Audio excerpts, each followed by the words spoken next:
Om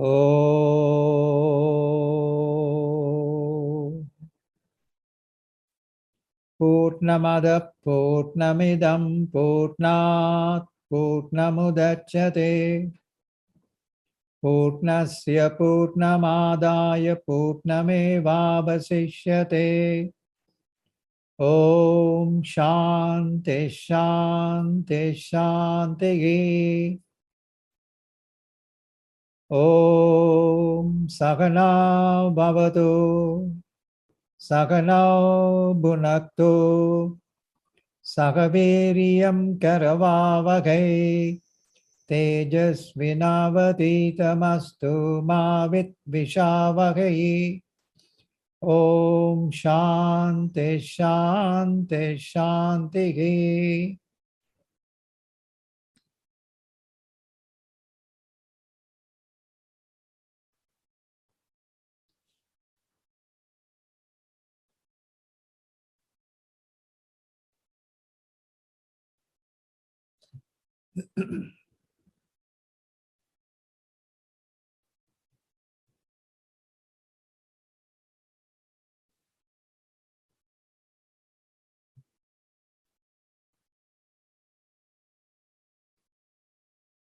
We had made a passing reference to the 45th verse. We just touched upon it. And now we'll elaborate on what it is. Verse number 45. Traigunya Vishaya Veda Nistraigunya Babarjuna Nirdvando Nitya Sattvasto Niryogakshema Atmavan.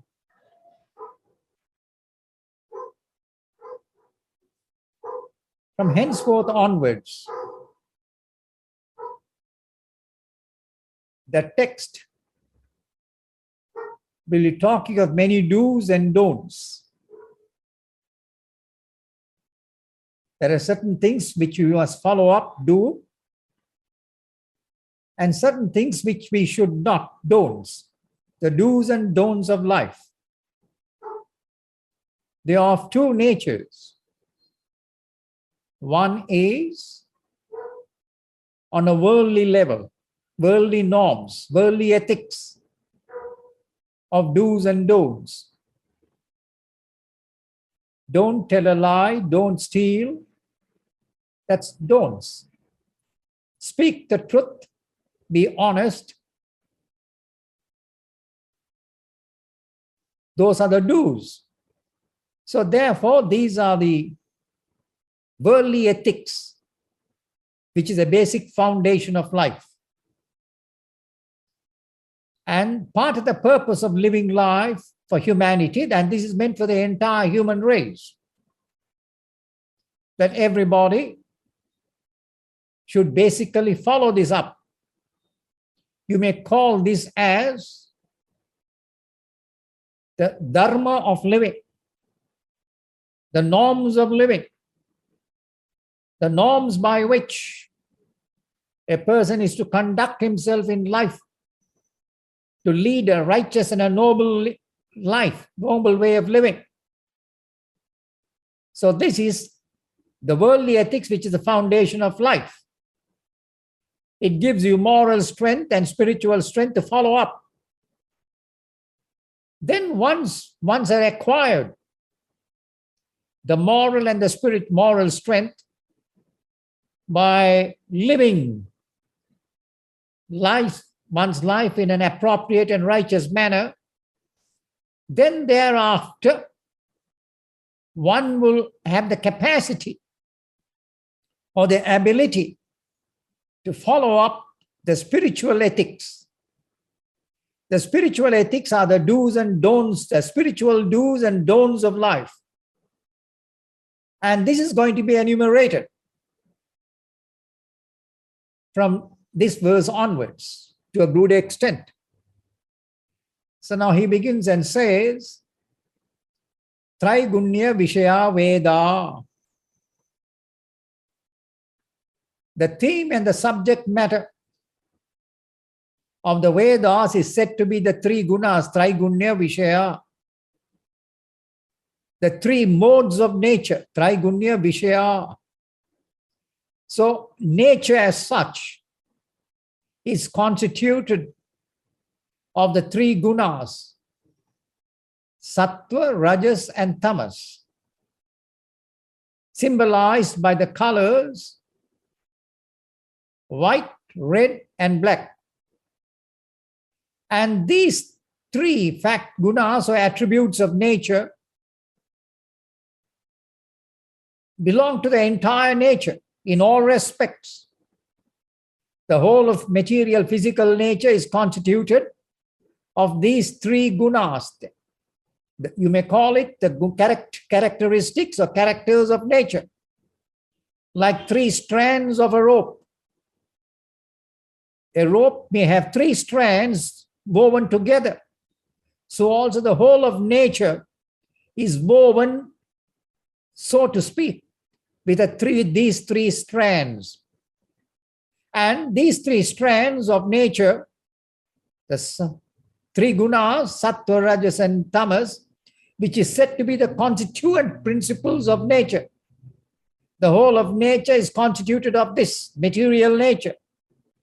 So also the human frame or the human body, not only of one of the humans, but of all animals too, of all beings, is similarly constituted of these three gunas. Also at the same time, one's psychological disposition is also constituted of these three gunas. And these three gunas have got an energy content in them. The tamo guna, when it operates, you become dull, lazy, sleepy, because it's operating in your body and also in your mind, along with nature. So when it operates, when tamo guna operates, you have got a character of laziness, indifference, slothfulness. When the rajoguna energy operates in you, you are full of dynamic energy, full of enthusiasm. You want to do and achieve things. Then when the sattva guna energy is operating in you, then you are calm, serene, at peace with yourself, and at peace with nature around you, with everything around you. And this is a sattva mode, the energy of peace, symbolized by white, the color white. And the rajasic, which is the dynamic mode of energy, full of vibrant energy, symbolized by the color red. And of course, the tamoguna energy is symbolized by the color black. So these three attributes are the constituent character of nature, the whole of nature as such, and the whole of Mother Nature as such. And all your human impulses, worldly impulses, your desire patterns, etc., all are woven with these three energy factors. Now, the remarkable thing about this is you never know which energy operates at which time in a person. It keeps on fluctuating every 24 hours in a day in a person. At times, one is at best in the mornings, some others are best in the evenings, and some others are night birds. So at that time, they have got a peculiar energy. So therefore, the way this energy operates varies from person to person in life. And now, the subject and the theme of the Vedas, Trigunya Vishaya Veda. So Vedas are that particular body of literature, a body of text, which deal with the three gunas. They deal with worldly matters. So this is the world and the worldly matters. So it does not deal, the Vedas, of course, by this itself, it indicates that the Vedas does not deal, and the purview of the Vedas is not on the divine. Its vision is on and upon nature the nature constituted of the three modes. So that is the field of operation of the Vedas. And also the Vedas tell you, it enjoins you how to go about, how to obtain various types of supernatural pleasures, supernatural joys, or special joys and pleasures and desires which you can fulfill. And so this is the content of the Vedas. So therefore, this being the case, it is not a scripture in the proper sense of the term. In the proper sense of the term, because a scripture is that which focuses your attention upon the divinity in existence, upon the divine, while the Vedas focus your attention upon your material matters, your worldly matters. And this is something rather interesting because people are not aware of this. So therefore, Lord, that being the case, now Lord Krishna is there, and there are many sections of the Vedas which have got, we may use the word, a mischievous content. I'm not going to elaborate on what those mischievous contents are, but it has got a great body of improper, irregular, mischievous content. And therefore, it'll be difficult to assume or to presume that the Vedas are a holy content given by God, because of the theme and the subject matter it contains. So therefore, Lord Krishna is now telling you very clearly, it is only for this reason that Lord Buddha ignored the entire Vedas. In his entire presentation with respect to attaining Brahma Nirvana, he totally ignored the content of the Vedas for this reason, knowing very well its contents indeed. So it was not relevant to the human race in its proceeds, in its march towards salvation, towards moksha enlightenment.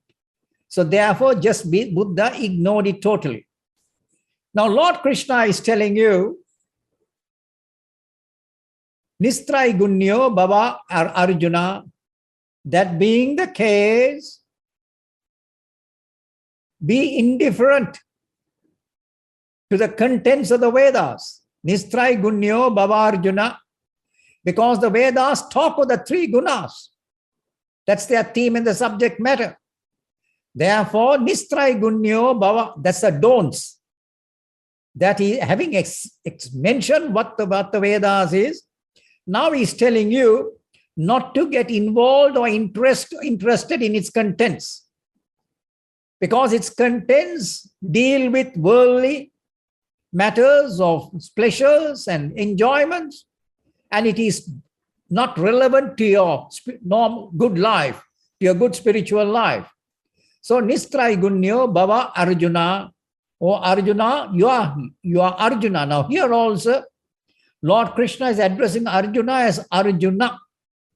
Arjuna means the one who has got a Rija Buddhi, the one who is straightforward, who is very correct, who is very righteous. So, and who is pure-minded. Who is pure-minded?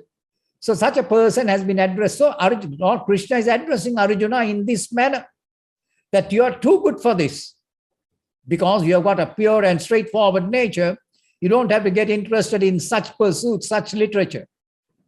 So therefore, O Arjuna, Nistrai Gunyo, become indifferent to its contents, to the contents of the Vedas. Then he says, so that's the don'ts. Then he says, Nirdvandvaha, also at the same time become free of the pairs of opposites. Nirdvandvaha. Nirdvanda means dvandvas are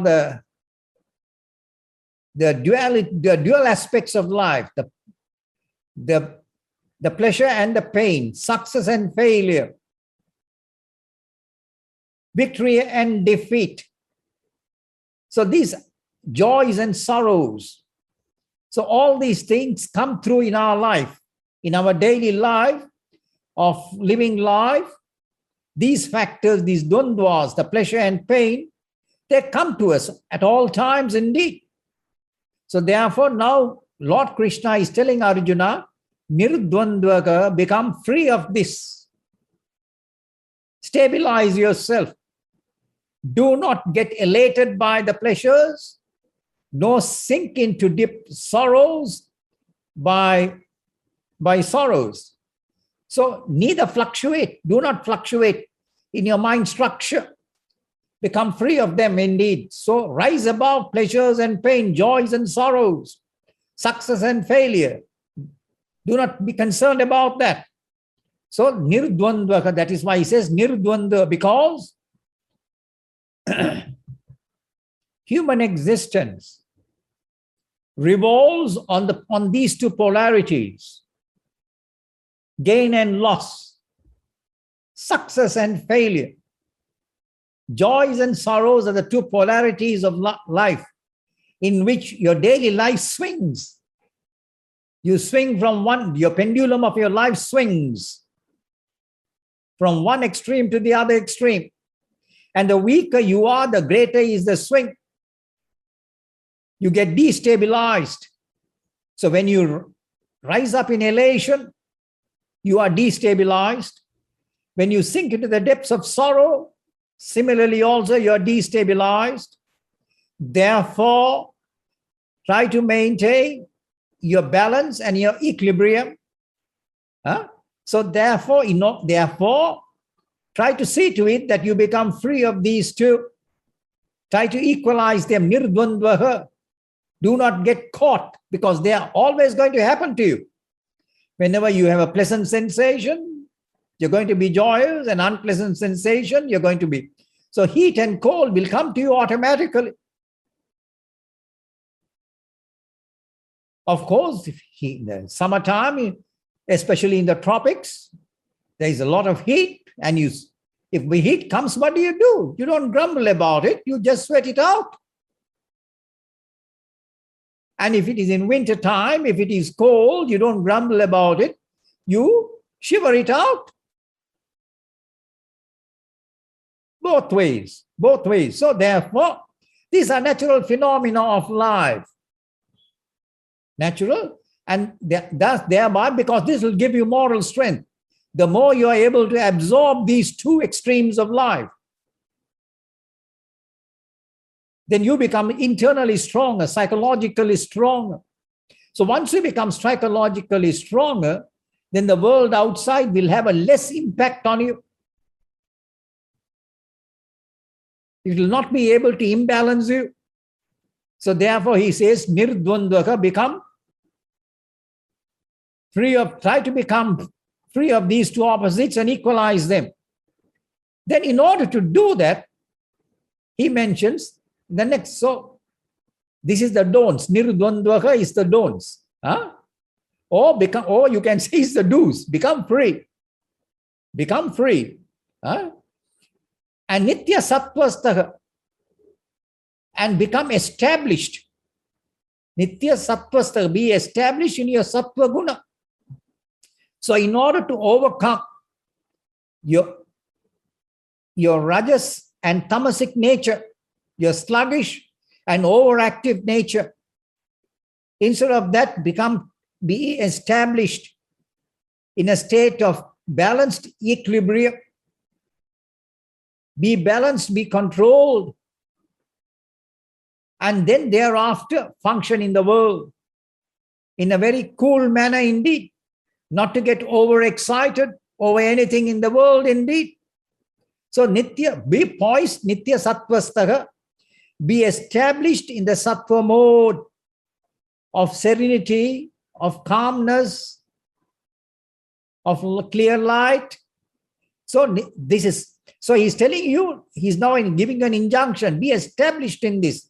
Nitya sattvastaha. So if you can function your life in this manner, maintaining a sense of being balanced in your sattvic nature, in the nature of serenity and peacefully, if you can operate your life, then you are a success in the living of life. This is true success. Nitya sattvastaha. So be established in your sattvic nature, sattva mode. And when you do so, the sattvic nature begins to increase more and more within you. And as it increases more and more within you, you become fully established in the sattvic mode, the sattvic nature, and the preponderance of the sattva guna will emerge in you gradually by and by. So you're cultivating that. Then he says, Nir-yoga-kshema atmavan. So Nir-yoga-kshema. Become free of two things. Nir-yoga-kshema. The whole world is involved in these two. One is yoga, not the science of yoga, but here the implication is everyone wants to acquire something. Acquire. So everyone goes out to acquire something. Shema. Shema means having acquired something, you want to protect it. You're concerned. So having acquired your goods of life, whatever they are, and that is used by the word yoga here, not the technical meaning of the word yoga, the science of yoga, but here it means the acquisitions. The acquisitions and kshema, having acquired your wealth and property and worldly goods, then your nature is to protect it. So he says, don't worry about it. Nir yoga kshema. Don't unnecessarily get excited over trying to acquire things. And having acquired things, do not be overtly concerned about protecting them, safeguarding them. Why? There's a reason. Why? The why important question, why is there? Because whatever you are to get in life has already been ordained by God.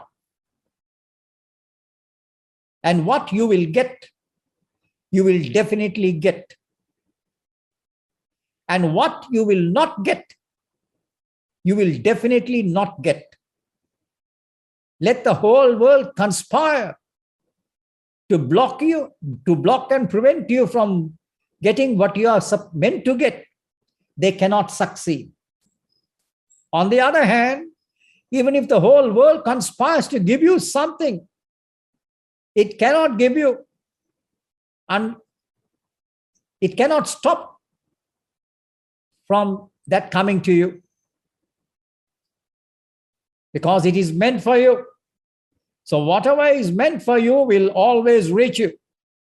And what will, so therefore that is why it is said, there was a famous song sung on, so that means your prarabdha will take care of you. Prarabdha means your prarabdha karma. Prarabdha karma means your life experience and the goods that you have, you are supposed to get in this life, will take care of everything that you are to get.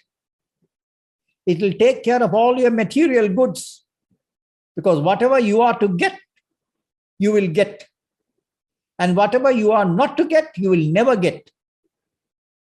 So therefore, why are you unnecessarily concerned about it? You need not be over anxious about the acquisitions and their protections. But then what should you do? Just do what you are supposed to do. You don't keep quiet, but you do what you are supposed to do. And everyone knows what he is supposed to do. That is, he is duty bound. Nobody has to come and tell you what you are supposed to do. It is naturally known to you. Of course, out of your weakness, you may not do what you are supposed to do, but you very well know what you are supposed to do. So therefore, he says, just do what you are supposed to do without being concerned of the acquisitions and their protections in life, the acquisitions of property and things like that, and their protection too. Don't be unnecessarily concerned about it.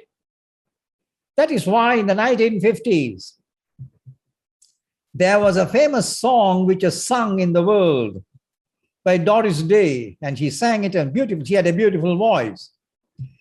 So she said, "Oh, Sarah, what will be, will be. What will not be, will not be." There's a great deal of truth in that song indeed. If you can understand the implications of that song, you can live your life in a wise and a peaceful manner indeed. And that's what he is telling here, Nir-yoga-kshemaha. Because whatever you are to get has been provided to you from your birth itself. From your birth itself. And the custodians are those people who are taking care of you at that time. Through them it will come to you. Through the custodians. So therefore, do not worry about it. Nir-yoga-kshema. And then, having said this, so therefore now we can, that's a good lesson. We can now, my gosh, it's a great relief. So, all that you have to do is do your duty and be relaxed. Be relaxed, be anxiety-free. Anxiety-free. Because whatever you will get, you will definitely get. Whatever you will not get, you will not get. So therefore, why be unduly agitated or concerned about it or lose your balance? So therefore, he says, so that having said this much, he says, Atmavan. And then along with this, he says, now the do's, he says, Atmavan. Be aware of your divine nature. Be established in your Atman. Be established in your Atman. Dwell in your Atman nature. How to dwell in your Atman nature? When you are at peace with yourself, and you are dwelling your life, then at that time, by simply being aware of your Atman, you are dwelling in your Atman.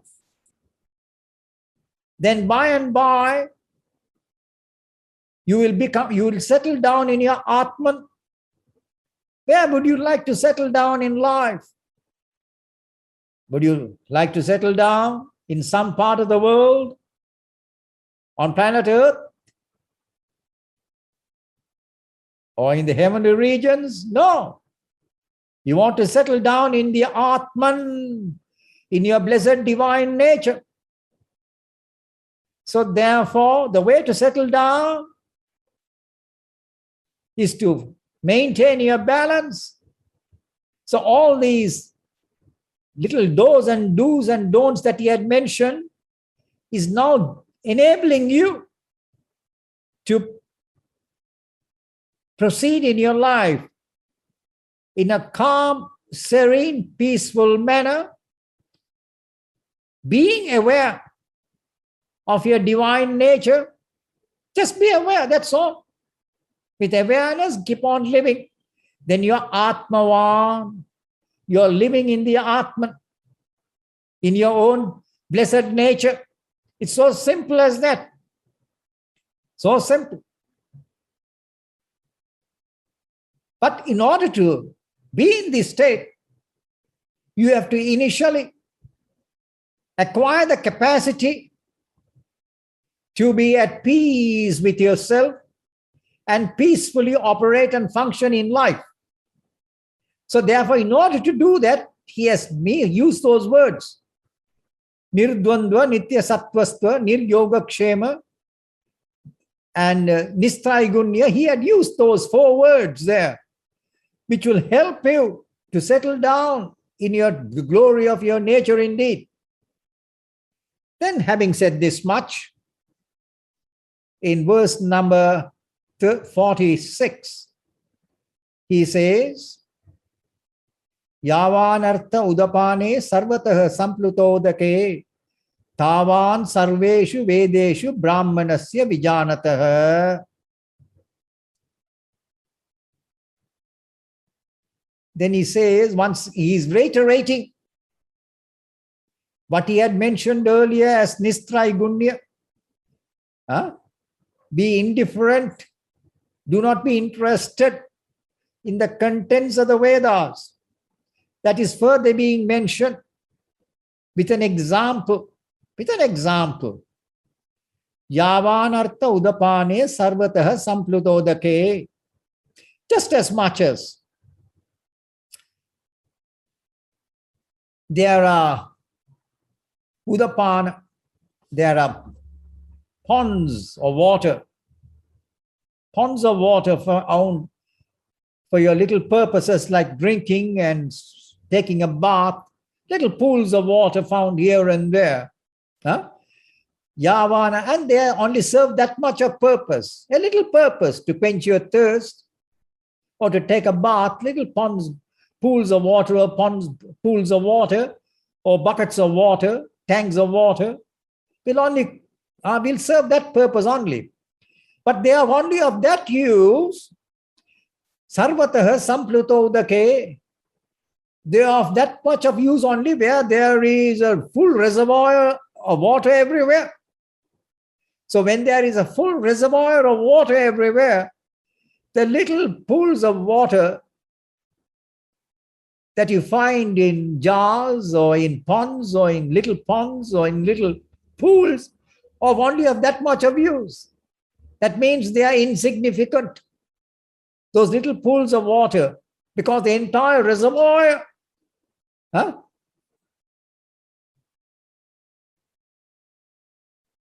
Sampludodake, wherein it is covered with water everywhere, water and water everywhere.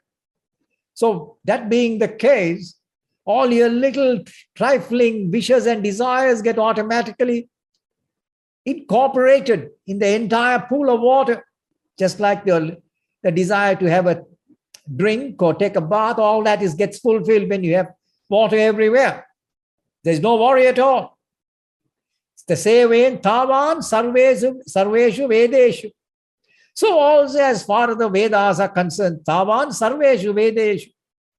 So also in the Vedas, all the little petty little desires which have been mentioned there, because it talks you, entices and talks to you about little desires that you like to fulfill in your life. Of only that much of use. It's only of that much of use that he says it's of no use. For whom? For Brahmanasya Vijanatah. For that Brahmin, Brahmanasya Vijanatah, for that Brahmin, Vijanatah, who is now established in his Atman. Vijanatah, for the knowing Brahmin. For the Atman knowing Brahmin, for the Brahmin who is established. Or is trying to be established in his Atman, in the glory of his own being, which is like a reservoir, which is likened to a reservoir of water or a reservoir of bliss indeed.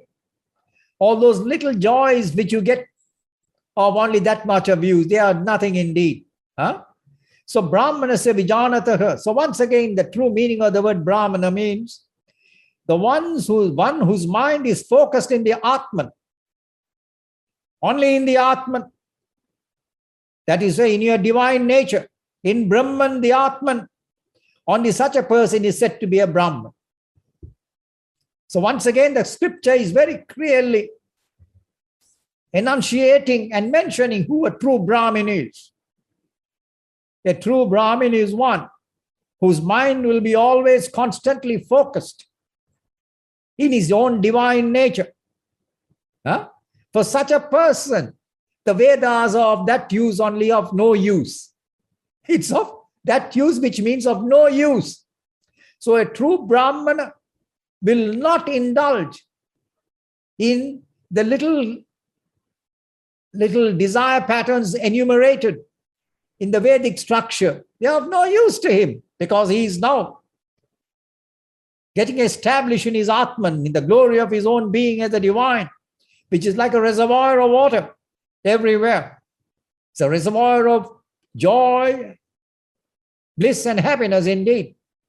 So therefore, thus in this manner, he is once again mentioning Krishna. Don't be interested in people talking about his little desires, to trying to fulfill them. Then, having said this much, he is telling in verse number 47, a very significant verse. Karman eva adhikaraste ma phaleshu kadachana ma karma phala heturbu ma te sango astu akarmani. So he's telling Arjuna, O Arjuna, karmani eva adhikaraste. Your right is only towards action. You're right. Why? Because you have the nature of an active man, living an active life, a dynamic life in society. And therefore, your nature being such, your adhikar, your competency is only to go through your actions. Karmani eva adhikaraha te. So your adhikaraha means your particular adhikara. Adhikara here stands for your natural birthright, your natural right, your natural inclination and right to do, right of action, because people want to know what their right of action is. So the right of action for some people is to withdraw from life and become a hermit. That's his right of action. For some people, the right of action is to engage in the active world outside.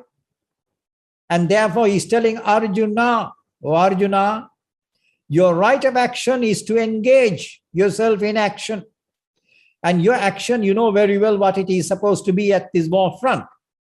So karmani eva adhikara. Your adhikara is now towards action indeed. That is your impulse, your nature, because you've got a Kshatriya nature within you. A dynamic nature. A dynamic nature. That's why you are a Kshatriya, because of your dynamic, valorous, worldly nature. That's your nature. And therefore, having said this much, having told him, this is your birthright. This is what you are meant to do. Ma phaleshu kadachana. But keep this in mind. Your right is not towards the fruits of actions. Your right is to do actions. But your right is not towards the fruit of actions. Why? All of you know very well. You have the right to engage yourself in any action or undertaking. But what the fruits are is an unknown factor, even unknown to you. So, ma phaleshu kadachana, your right is not towards the fruits of action, towards the end result of action. Ma phaleshu kadachana. So, by doing an action, your right is, you're finished, shall we say, your privilege of getting into this action is over. That's your action, that's your right. But your right is not for the fruits of action. That is governed by other laws. There are so many other laws in operation. Very often you know very well that you may have made all the effort to get something, but you don't get it, because other laws are in operation. Sometimes you do very little and you get a good result. So the results are not in your hands. They are governed by other laws. That being the case, therefore, O Arjuna, since those laws are unknown to you, therefore do not be concerned of them. Na paleshu kadachana. So focus your attention on your immediate action. So whatever your immediate action, focus your attention on that. Not on the end result, not on the paleshu, not on the end result. That will take place in due course, whatever it be. There can be success, there can be failure, it doesn't matter. Either way it can be used. Either way it can be used, but it's not in your hands. It is by divine ordination, by divine has ordained it. Divine has ordained what your actions are going to be.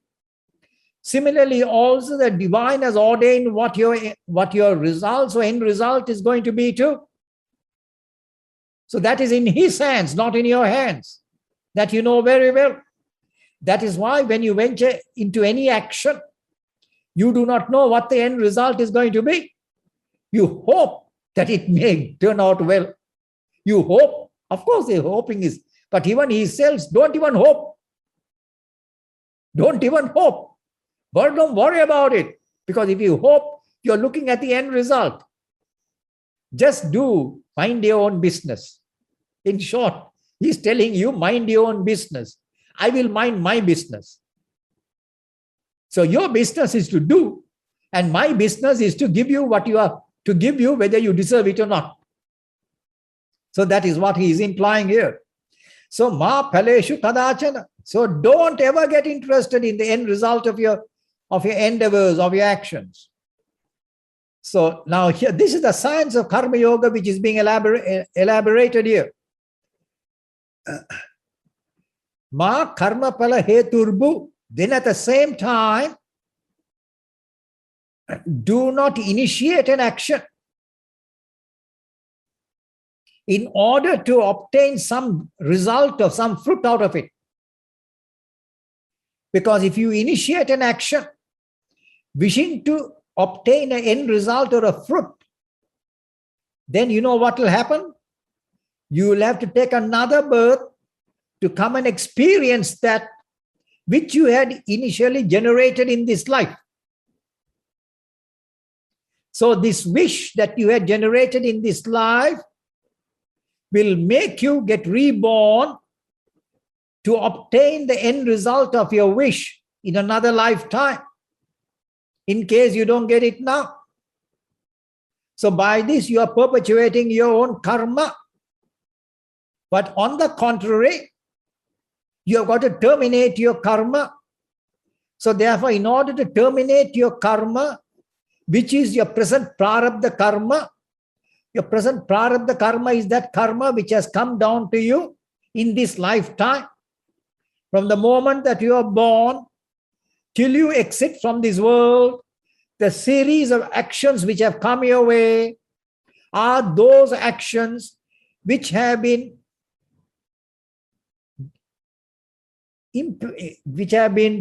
given to you in this lifetime, which have been entrusted to you. It is just like when you walk into an office, you are entrusted with a series of works to be done in the office for the day or for a year. This is your project. Similarly, also, as you were born, a series of actions have been entrusted to you to be performed by you. And this is said to be prarabdha karma. And the remarkable thing about this is no one can escape his prarabdha karma. You have to do what you are supposed to do. Even if you don't want to do, you'll be made to do it. And that's what Krishna is going to tell later also, elsewhere. In case you do not want to get into this action, you will be made to get into this action. Your nature will impel you to go through this and complete it. So therefore, he says, Do not initiate an action simply to expect to enjoy the end result of the fruits of those actions. But get into an action just to complete it. Just to complete it. That's all. Because it has come your way.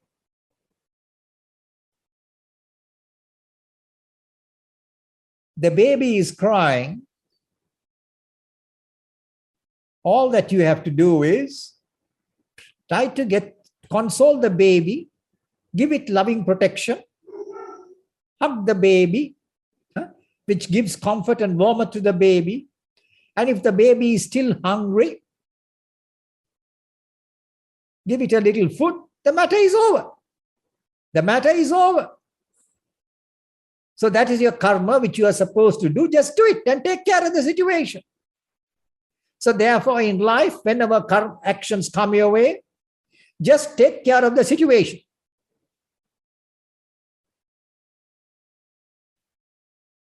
From morning till evening, actions come your way, and everyone knows what his daily ordained actions are. Nobody has to tell you. That is why in India, some or the other, they have learned a few good phrases. And one of the phrases which they have learned is when he goes to work, he says, he doesn't say, I'm going to work. Hum duty par ja raha hoon. That means, hum duty par ja raha hoon in Hindi, he will say. That means he's going for his duty. He's going to do his duty. Whether he does his work properly or not is a different matter. But at least he has got the good grace to say that I'm going on my duty. So here also, you're duty bound to do so many actions in your lifetime, and just do it. Whenever they come, just do it. But he cautions you and tells you, do not initiate an action in order to obtain the end result of that. Because if you do so, you will have to come back another time to experience the fruits of it. Then he says, after that, Mate Sango Astu Akarmani. But at the same time, do not be attached to inaction. Mate Sango Astu Akarmani. Do not, that is Akarmani means, that is to say, do not stop from doing what you are supposed to do. That is, do not become inactive and not do an action because of laziness or because of indifference, or because the action is irksome or a nuisance to do. So don't get attached to inaction. Nate sangu astu akarmani. You can't stop from doing what you are supposed to do. So therefore, don't unnecessarily keep quiet. Because you've got to do many things. If you've got the privilege to keep quiet for some time, do so. But what you are supposed to do, don't refrain from doing it. Through laziness or whatever it is. So, nate sango astu akarmani. Don't get attached to inaction of not doing what you are supposed to do. Then he says, in verse number 48, how should you perform your actions? With what mental attitude? He is further elaborating on this. Now he tells here in this section that you are supposed to do the actions. But the next verse he is saying with what attitude you have to do what you are supposed to do. So yogastaha kuru karmani sangam tyaktva dhananjaya siddhya siddhyo samo bhutva samatvam yoga uchyate. Yogastaha kuru karmani. But being established in yoga, yogastaha, being established in yoga, kuru karmani, do actions. So he is not asking you to do actions without being established in yoga. Being established in yoga. So in order to be established in yoga, you've got to understand the science of yoga. The science of karma yoga has to be understood by you. And that is what he is elaborating in these verses, the science of karma yoga. So, yogastaha be established in karma yoga. Yogastaha kuru karmani, and do actions. And how? Sangam tyatva dhananjaya. Without being attached to the action. Sangam tyatva dhananjaya. Without being attached to the action. Normally do actions. O Dhananjaya, O Arjuna, without Sangam Tektva, without being attached to the action. Normally what happens in the world is, people like to do actions which they like. And people refrain from actions which they do not dislike. So what they dislike, they try to refrain from them. Because they are attached to the very action itself. An unpleasant action, they want to refrain from it. And a pleasant action, they want to do it. That's because of their attachment, sangam, because you are attached to the action. So he says, sangam tyatva, without being attached to the action or the nature of the action. Just do the action. Sangam tyaktva. That's one meaning. So you are now in karma yoga. You are supposed to do your actions without being attached to the action. Because after all, what is a series of actions? Series of actions go to constitute the living of life. Living of life is not different from two things. One is, it is not different from a series of actions. A series of actions constitute the living of life. So if you are attached to these actions, then you are attached to the living of life. Then the other thing is, people are attached to the pleasures, the joys of life, the joys. And the sorrows. Joys and sorrows of life, they are attached to that too. So if they are attached to joys and sorrows, then what happens? The sum total of it is the living of life. Is the living of life. So therefore, you must become free of these two. Do not be attached to the actions or its pleasurable or unpleasant character. Some actions are pleasant, some pleasants are not that very pleasant, but nevertheless it has to be gone through. It's very pleasant to take a good bath. But at the same time, you have got the other action also in the bathroom, which may not be pleasant, but it's a great relief. It's a great relief. So you pleasantly go through an unpleasant action. That's the whole secret. You pleasantly go through an unpleasant action because it has to be done. So both operations are there in your bathroom. So sangam tyatva. So this is one aspect of the meaning, without being attached to the very action itself. Because if you are attached to the action, you are attached to life, to the living of life. The living of life is the world, you are attached to the world. Then the other meaning is sangam tyaktva, karma pala sangam, without being attached to the end result of the actions. So without being attached to the end result of the actions, just perform your actions. Sangam, karma pala sangam tyaktva, dhananjaya, O dhananjaya. So the word dhananjaya has now been used for Arjuna. Why is it that here in this instance, Lord Krishna is using the word Dhananjaya for Arjuna? Dhanam means wealth. Jaya, the one who has acquired a great deal of wealth. Of course, being a prince and a warrior, he had acquired a lot of wealth too in the course of his life. So here, he is asking you to acquire spiritual wealth. By going through your actions in this manner, Lord Krishna is telling you to acquire your spiritual wealth.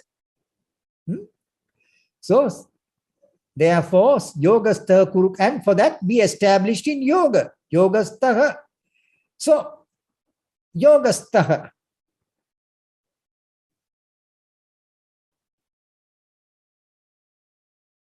Then he says, siddhya asiddhyo samo bhutva. And also at the same time, siddhi success and asiddhi failure. Siddhya asiddhyo samo bhutva. While going through your actions, equalize samo bhutva. Equalize both success and failure. Of course, you know very well that in every action there is a success and there is a failure. Some actions turn out well, some not. It does not matter. Either way, the end result, don't worry about the end result. So long as you have done your action well, that will suffice. Whatever be the end result, so be it.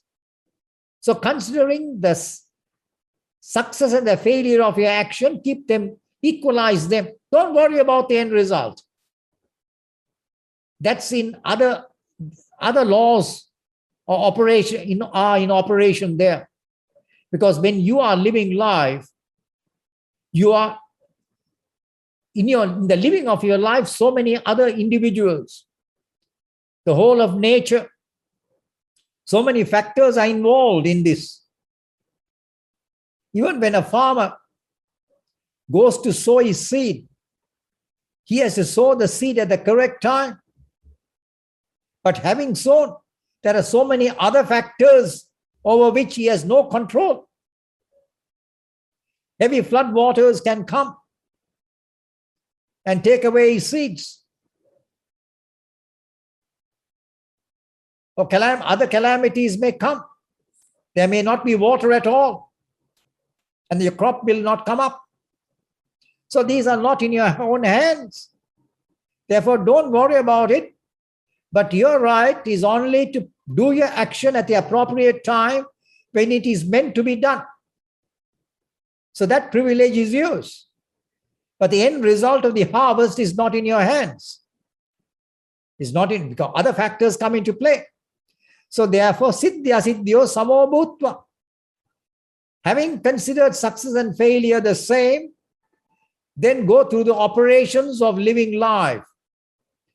Then he is giving a very remarkable definition for yoga. Samatvam yoga uchyate. What is yoga? There are a number of definitions for yoga which have been mentioned from different points of view. Now here, he is giving from one point of view the state of yoga. Yoga, and he says, Samatvam yoga uchyate. The state of mental equipoise, the state of mental balance that you maintain in life is said to be the state of yoga. It's a very profound state indeed. People do not realize the implications and the significance of this particular phrase which has been used by Lord Krishna in the Bhagavad Gita. Is one of the most pertinent, most powerful statements which will enable a man to be established in his own Atman. But in very innocuous terms, he uses Samatvam yoga uchyate. The state of mental equipoise is said to be yoga. The state of mental equilibrium is said to be yoga. Maintaining the state of balance, mental balance, is said to be yoga. So when you are living your life, when you are executing your actions, maintain the state of mental balance or equipoise without losing your equilibrium or balance, then you are in a state of yoga. So what is this yoga? There's another definition for yoga. Jiva Brahma Aikya. So the jiva, the individual, is to be identified, to attain his identity. The jiva, the individual, is to attain his identity with the divine, Jiva Brahma Aikya. And how to go about it? When you are in a state of mental balance and equilibrium, you have acquired your identity with your Atman, which is said to be your Brahman nature. And as you keep on abiding there, maintaining the state of mental equipoise, you by and by will settle down in your Atman nature. By and by, as you keep on living, without you realizing it, you're settling down. Settling down. Just like the muddy waters. It takes a little time for the muddy waters to settle down. But the muddy water will not settle down if the pool of water is swirling. If the pool of water is in constant agitation, the mud in the water will not settle down. So also, the state of mental equipoise that you maintain, that state of calmness, will enable you to settle down by and by in your Atman nature. So that is why this statement, Samatvam Yoga Uchyate, is so profound, so significant. It's a spiritual state that you are maintaining effortlessly. And the state of mental equipoise can be maintained at 3 levels of your existence. Of course, when you're operating in the world and doing actions, maintain your balance and your serenity and keep on functioning. That's at one level, at one time. Second time is when you are experiencing things of life. You're experiencing your sunset, a beautiful sunset, or the full moon. Appreciate it, but don't lose your balance. Or you're experiencing a good meal, just experience it without losing your balance. So in experiencing life also, you're supposed to maintain your balance.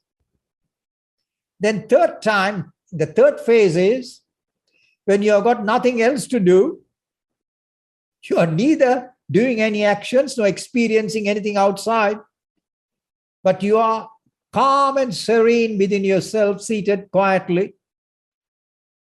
Then at that time also, you're experiencing your calmness and stillness and you're settling down. So thus in these 3 operations of your life, you're asked to enjoin to maintain the state of mental equipoise or equilibrium or balance and live your life. And this is said to be part of the science of Karma Yoga. So one is not to be attached to the end result of actions.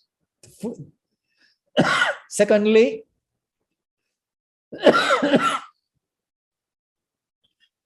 while performing actions, to maintain your equipoise, balance, without being attached to actions or to life. So secondly is you're not attached to actions or to life, the experiences of life situations. So not attached to the end result of actions, not attached to the very action itself. Two factors. And then at the same time, you're maintaining your mental state of equipoise. So thus, in this manner, this is part of the components of Karma Yoga, which is being elaborated and which will continue on and on.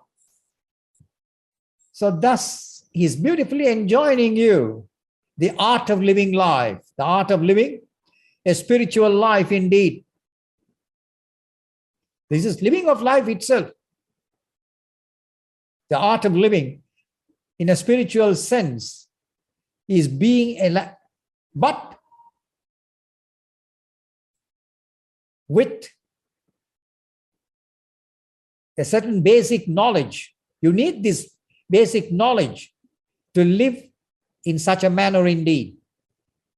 Then we'll continue the balance tomorrow. Om Tat Sat.